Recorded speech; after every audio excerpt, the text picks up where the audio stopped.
네, 이번엔 코로나19 이야기를 해보겠습니다. 최근 이태원 클럽발 감염이 확인이 돼서 수도권을 중심으로 방역에 비상이 걸렸는데요. 생활 속 거리 두기를 시작한 지 얼마 되지 않은 상황. 거기에다가 고3 같은 경우는 등교 개학이 예정이 돼 있었죠. 내일 모레 13일로 예정이 되어 있었는데 그 코앞에서 나온 일이기 때문에 여러모로 우려가 큰데요. 이분 연결해서 자세히 이야기 나눠보겠습니다. 중앙재난안전대책본부 총괄조정관을 맡고 있는 김강립 보건복지부 차관 전화 연결합니다. 나와 계시죠? 네, 네. 김강립입니다. 네, 안녕하세요, 차관님. 지금 이 클럽을 이용한 사람들이 대략 한 5천 명 정도 된다고 하고 거기다가 2천 명 가까이는 지금 연락이 안 되고 있다라는 보도가 나오고 있던데요. 지금 그럼 추적에 좀 한계가 있다고 봐야 되는 거죠? 예, 감염 상황이 이제 발생하고 나서 저희가 주목하고 있는 게 네. 감염원을 찾는 것과 더불어 지금 이제 말씀하신 것처럼 네. 노출 가능성이 있는 분들을 추적해서 음흠. 추가적인 감염을 지역사회로부터 차단해내는 것이 이제 저희가 하는 가장 첫 번째 중요한 목표입니다. 네. 이번 클럽 이제 출입하신 분들은 사실은 이제 명단이라든지 접촉자를 확보하는 데 있어서 다른 부분에서 저희가 했던 조치들보다는 네. 좀 어려운 점이 있는 것이 사실입니다. 왜 그러냐면 명단 자체도 좀 정확성이 떨어지고 있는 경우가 있고, 네. 가명을 사용하셨거나 예. 정확한 정보 자체가 기재되지 않은 경우가 있어서 예. 상당히 신뢰할 수는 없기 때문에 예. 다른 방법들도 저희들이 같이 좀 고려를 하고 지금 채택을 해서 지자체와 함께 이 부분에 지금 총력을 기울이고 있는 상황입니다. 다른 방법이라 하면 어떤 건가요? 저희들이 우선 채택하고 있는 방법은 카드 사용 내역을 우선 좀 확보를 했습니다. 그래서 예. 이러한 그 당시에 그 기간 중에 클럽에서 결제된 내역을 토대로 해서 지자체별로 분류를 해서 연락을 하도록 그렇게 네. 하는 조치들을 했고요. 예. 두 번째는 이제 자발적인 참여가 아무래도 매우 중요합니다. 이분들이 본인들의 위험도가 낮을 수 있다라는 이유 등등으로 인해서 아무래도 자발적으로 이제 검사를 받거나 이 방역 조치에 응하는 것이 좀 떨어질 가능성이 있는 분들이라서 네. 우선은 문자 발송이라든지 또 이분들끼리 그 커뮤니티를 좀 활용을 해서 네. 그 커뮤니티를 활용한 좀 검사가 필요하다. 그리고 이 검사의 효과성에 대해서 좀 설득을 하고 이런 조치들도 좀 취하고 있습니다. 근데 그럼 연락이 닿는 사람들은 지금 그 검사에 적극적으로 응하고 있습니까? 네, 연락이 되시는 분들의 상당수는 이미 검사를 받고 계시고요. 네. 저희가 어제까지만 하더라도 어제 12시 기준으로 보면 이제 클럽에서 직접 감염됐을 것으로 추정되시는 분이 43명. 네. 또 그분들에 의해서 지역사회에서 한 11명 정도에서 54명이 확인이 됐고요. 이게 네. 상당한 검사를 한 숫자들입니다. 그리고 그 이후에도 적지 않은 조금은 이제 있는 숫자들이 지금 이제 확인이 되고 있어서 아마 잠시 후 10시쯤에는 저희가 이제 자정 기준으로 통계를 또 발표를 할 텐데요. 조금씩은 늘어나고 있는 추세인 건 사실입니다. 근데 그럼 이 클럽에서의 최초 전파자가 누군지는 아직은 확인이 안 되고 있는 건가요? 정확하게 지금 저희가 이제 용인시 66번 환자라고 말씀하시는 용인시의 그 남성분하고 같은 날 증상이 있었던 분이 그 클럽을 이용했던 것으로 나타나고 있어서 현재로서는 이분이 소위 이제 저희가 지표 환자라고 이야기를 합니다만 66번 용인시 66번 환자에 의한 단일 감염 경로로 보기에는 다른 정황들이 있어서 여러 가지의 가능성을 열어놓고 지금 심층 역학 조사를 질병관리본부하고 지자체하고 합동으로 조사단을 구성을 해서 현재 가동하고 있는 상황입니다. 그러면 지금 모든 가능성을 열어놓고 있습니다. 그러면 지금 이제 2명, 지금 차관님 말씀에 따르면 이제 2명을 일단 이제 우선 대상으로 올려놨다는 이야기가 되는데 이 2명은 어떤 아는 사람은 아닌 거죠, 그러면? 그렇게 알고 있고요. 네. 이제 저희가 또 주목하고 있는 것은 지금 확진된 사람들 중에 그 이전에 이 두 분보다 먼저 증상을 나타냈던 분들은 없는 상황이라서 이 두 분을 중심으로 해서 그렇지만 이 두 분이 동시에 있었다라는 거는 좀 또 다른 이 두 분만을 제외한 이 두 환자를 제외한 그 이 두 환자에게 감염시킨 또 다른 경로도 있을 수 있기 때문에 그럴 수 있겠네요. 예. 다양한 가능성을 열어놓고 예. 지금 여러 가지를 같이 추적을 하고 있습니다. 그러니까 왜냐하면 이제 전파 경로를 좀 찾아야 되는 부분이 있기 때문에 좀 드렸던 질문이고요. 일단 지금 대책도 좀 궁금한데요. 일단 일부 네. 지자체에서는 대인 접촉 금지 명령까지 지금 내렸던데 적절한 조치라고 네. 평가하세요. 어떻게 보십니까, 저거는? 우선 뭐 저희가 취한 조치는 긴급하게 그 5월 8일 어버이날인데 그날 이제 제가 회의를 주재를 했습니다. 그래서 예. 오후 3시에 지자체하고 예. 관계부처들 긴급하게 그 화상으로 모여서 그 긴급 행정 명령을 일단 발동을 했습니다. 이 명령의 발동 내용은요. 예.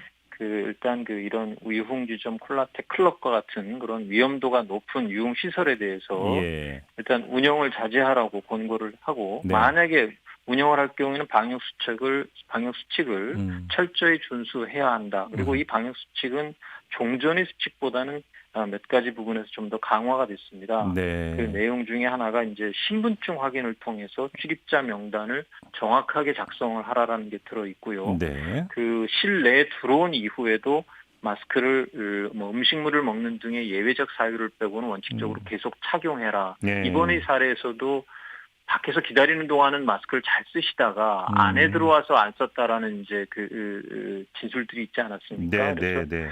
그 거꾸로거든요. 사실은 밖에서는 거리만 유지하면 비교적 위험도는 높지 않은데 실내는 여기는 워낙 밀접된 그렇죠, 밀폐된 그렇죠. 공간이라서 오히려 위험도가 높을 때는 그 방어막을 걷어낸 이런 것들이 있어서 이번에는 기존의 수칙들에 더해서 이러한 부분이 좀 강화가 됐습니다. 그래서 네. 이거를 전국적으로 일단 그 발령을 했고요. 만약에 영업을 하면서 방역 수칙이 지켜지지 않으면 그 시설에 대해서는 처벌도 이제 벌금형도 나갈 수 있고요. 예. 또 집합 금지 명령을 지자체가 추가로 부과할 수 있습니다. 네. 그래서 아까 말씀 주셨듯이 그 일부 지자체는 이제 개별적인 상황에 따라서 조치들을 이미 취하고 있는데요. 네. 서울, 경기, 인천은 그 이 유흥업소에 대해서 집합 금지 명령을 내렸고 네. 또 이 정확하게 접촉자를 지금 집어낼 수가 없기 때문에 경기도 같은 경우는 이제 이 해당 클럽을 그날 그 연휴 기간 동안 방문한 모든 사람들에게 대인 접촉 금지 명령을 내리지 않았습니까? 예, 그래서 예.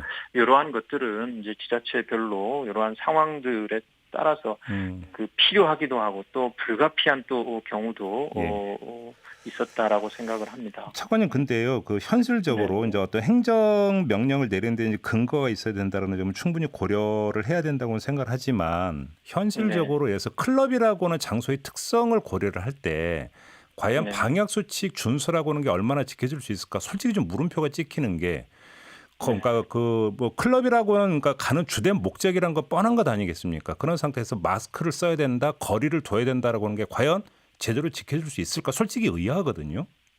예, 그 두 가지가 뭐 좀 같이 고려가 돼야 되겠습니다만 네. 다른 시설에 비해서 지금 클럽이라는 공간 또 저희가 지금 그 명령을 내렸던 이런 공간들이 그러니까 발생 가능성도 높지만 일단 감염이 발생하고 나면 네. 그 확산의 위험도가 다른 시설들에 비해서 워낙 높지 않습니까? 그렇죠. 저희가 대구에서 벌어졌었던 일을 반추를 해보면 결국 그 특정 종교 행사가 밀폐된 공간에서 꽤 오랜 시간 동안 그 침방울을 튀는 이제 노래도 하고 그 여러 가지 활동이 있었기 때문에 이러한 것이 대규모로 폭발적으로 일어났는데 그러니까요. 이 클럽의 경우도 똑같은 위험이기 때문에 예. 저희로서는 사실은 운영을 지금 하는 것이 적절치 않다. 그래서 운영 자제를 강력히 공고를 하지만 그럼에도 불구하고 이러이러한 정도의 위험도를 상당히 합리적으로 낮추는 수준이 된다면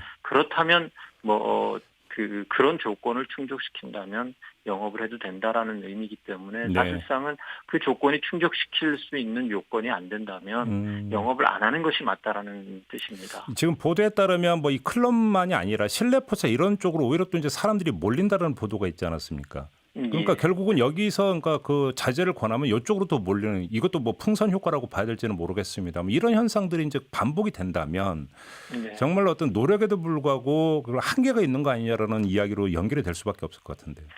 예, 지금 말씀 주신 바와 같이 이 생활 속 거리두기 또 네. 내지는 이제 생활 방역이라는 것이 기본적인 출발점 자체가 예. 완벽하게 방역만의 목적을 생각하면 지금도 아주 강력하게 사회적 거리두기를 유지하고 여러 가지 경제 활동이나 사회 활동을 제한하는 것이 방역만 생각한다면 그것이 오히려 합리적인 선택일 수 있습니다. 그렇지만 네. 이것이 한두 달 내에 종료될 수 있는 상황이 아니라는 점은 이제 다 알고 계시지 않습니까? 그러게요. 적어도 그러게요. 백신이나 효과적인 치료제가 나오는 것이 상당한 시간이 소요될 수밖에 없기 때문에 네. 저희가 질병은 어느 정도 통제할 수 있다고 하지만 만약에 그 시간이 1년이 되거나 1년 이상이 되면 네. 결국 우리 경제나 우리 그 삶이라는 것이 과연 유지 가능한 것이냐 하는 근본적인 그 고민이 있었기 때문에 네. 최대한 국민들하고 같이 국민들께서도 이제는 그 한 달 전, 두 달 전보다 훨씬 이 질병에 대해서 친숙하시고요. 잘 어떻게 해야 스스로를 지킬 수 있고 이웃을 지킬 수 있는지를 아시기 때문에 예. 가능하다면 국민들과 같이 생활 속에서 몇 가지의 정부가 저도 브리핑에서 거의 매일 이 수칙을 말씀드리지만 네. 개인 수칙이나 이런 집단의 수칙을 잘 지킨다면 다소의 위험은 불가피한 면이 있습니다. 알겠습니다. 그러나 이러한 위험을 좀 택하더라도 네. 결국은 방역과 그런 경제 사회 활동의 조화를 이루기 위한 불가피한 좀 선택이 아니었나라는 알겠습니다. 생각입니다. 지금 당장 이제 현안이 내일 모레로 예정돼 있는 고등학교 3학년 등교 계약 있지 않습니까? 이건 예. 재검토까지 할 단계는 아니다 이렇게 보시는 건가요? 어제도 그렇고 계속 저희들 교육부를 포함해서 네. 질본 교육부 여러 부처 이렇게 연결해서 계속 고민하고 있고요. 네. 논의를 하고 있습니다. 저희들 일단 오늘 오전까지의 상황을 지켜보고 네. 한 번 더 또 논의를 하기로 해서 예. 저희로서도 네. 국민들께서 특히 부모님들께서 한쪽에서는 학교를 열어야 된다라는 목소리도 상당히 있습니다만 그렇죠. 또 한편으로는 열지 않아야 된다라는 목소리도 굉장히 강합니다. 맞아요. 그러니까 이게 예. 다른 어떤 부분보다 아마 그 아이들에 대한 걱정이 워낙 크기 때문에 네. 이런 또 염려 그리고 학교라는 것이 이제 아무래도 집단 생활을 하고 아이들이 공부하면서 또 이렇게 휴식 시간에 같이 어울려서 뛰어놀고 이러기 때문에 네. 감염의 위험성이 커서 아마 이런 염려가 있을 거라고 생각하는데요. 여러 가지 가능성 두고 네. 가장 합리적인 선택을 할 수 있도록 저희들도 머리를 맞대고 지혜를 모으고 알겠습니다. 있습니다. 먼저 마무리 삼아서 확인만 하고 끝내겠습니다. 그럼에도 불구하고 생활 속 거리두기라고 하는 기존을 일단은 유지한다 이렇게 그러니까 이해를 하면 되는 거죠, 장관님? 예, 알겠습니다. 생활 속 거리두기를 유지하면서 국민 여러분들께서 그야말로 저희가 말버릇처럼 얘기하지만 네. 성숙된 시민 의식으로 예, 같이 예. 힘을 모아주실 것을 믿습니다. 알겠습니다. 자, 이렇게 마무리하도록 하겠습니다. 고맙습니다, 차관님. 예, 감사합니다. 네, 지금까지 김강립 보건복지부 차관과 함께했고요. 많은 분들이 의견 주셨는데요. 뿔짐승 확진자님은 2-3주 더 조심했어야 되는데 이러다 물거품 될라 걱정이네요라고 의견 주셨고요. 레드잉크님은 의료진을 생각하고 자제 좀 더 해야죠 이런 의견을 주셨네요. 이슈의 핵심을 꿰뚫는 예리한 시선, 믿고 듣는 진품 시사 김종배 시선 집중.